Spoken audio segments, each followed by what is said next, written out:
tutti palatucci tchoupoupou. Pomme d'Api, c'est bon d'être un enfant. Les grandes histoires de Pomme d'Api. Un podcast proposé par Pomme d'Api, le magazine préféré des enfants de 3 à 6 ans.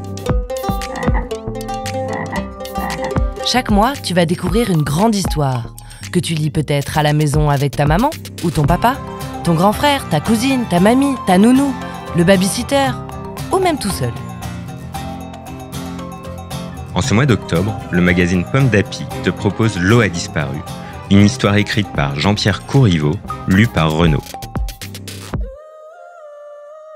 L'eau a disparu. Ce matin, un cri réveille tout le village. L'eau a disparu! Les habitants se précipitent au bord de la rivière. Il n'y a plus d'eau. Pas une flaque. Plus une goutte. Qu'allons-nous faire ? S'inquiètent les villageois. Attendons, dit le chef du village. Elle va bien finir par revenir. Mais les jours passent et l'eau ne revient pas. Les villageois s'affolent. Nos animaux ont soif.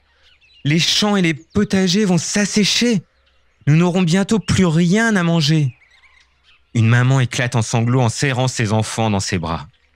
Nous non plus, dit-elle. Nous ne pouvons pas vivre sans eau. Les parents de Lison ont très peur. Ils veulent partir ailleurs.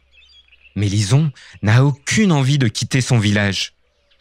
Elle veut comprendre.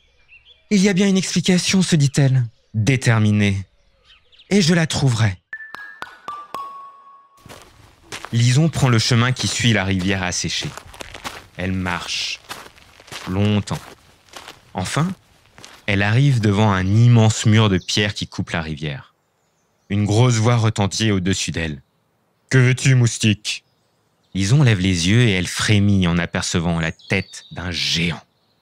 Ce n'est pas un mur, c'est une gigantesque baignoire en pierre que le géant a construite et qu'il a remplie avec l'eau de la rivière. Lison s'écrie. « Vous avez pris toute l'eau. Mon village va mourir de soif. » « Et alors ?» réplique le géant. « Qu'est-ce que tu veux que ça me fasse ? Je prends mon bain et je n'aime pas être dérangé. Fiche le camp !»« L'eau est à tout le monde. Vous n'êtes qu'un égoïste !» s'écrie Lison. Elle ramasse un bâton et se met à frapper de toutes ses forces contre le mur. Le géant ricane. Puis il lance son peigne en hurlant. « Déguerpis maintenant !» L'énorme peigne se plante tout près de Lison. Il a bien failli la blesser. Lison s'éloigne en serrant les poings de colère. C'est alors qu'elle entend quelqu'un pleurer. Elle découvre, assis sur un champignon, un petit être aux oreilles pointues. Une guitare est posée à ses pieds. Lison demande « Qui es-tu » ? « Je m'appelle Flint », répond la créature. « Je suis un elfe de l'eau. La rivière a disparu. Je suis désespéré. »« Oui, » répond Lison. « Un géant a volé l'eau pour prendre un bain. » Flint gémit. « Que vais-je devenir sans la rivière ? Et sans mes amis les poissons ? J'aimais tellement leur parler et leur jouer de la musique. » Lison réfléchit. Soudain, elle dit « Mais alors, si le géant a pris toute la rivière, il a aussi emporté tous les poissons. Ils sont forcément dans l'énorme baignoire. » Elle a une idée. Elle explique son plan à Flint, qui reprend espoir. Lison se cache dans un buisson. Puis, le petit elfe s'approche de la baignoire en pierre. Il dit poliment « Bonjour, monsieur le géant. Puis-je jouer de la musique pour vous ?»« Avec plaisir, » répond le géant. « Voilà qui me fera du bien. » Et il s'allonge de tout son long dans la baignoire. Flint attrape sa petite guitare et ils se mettent à chanter dans une langue que Lison ne connaît pas. Le géant grogne. « Qu'est-ce que tu chantes ?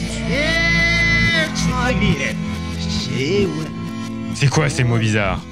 Dans la baignoire, tous les poissons entendent leur ami. Ils comprennent ce qu'il dit.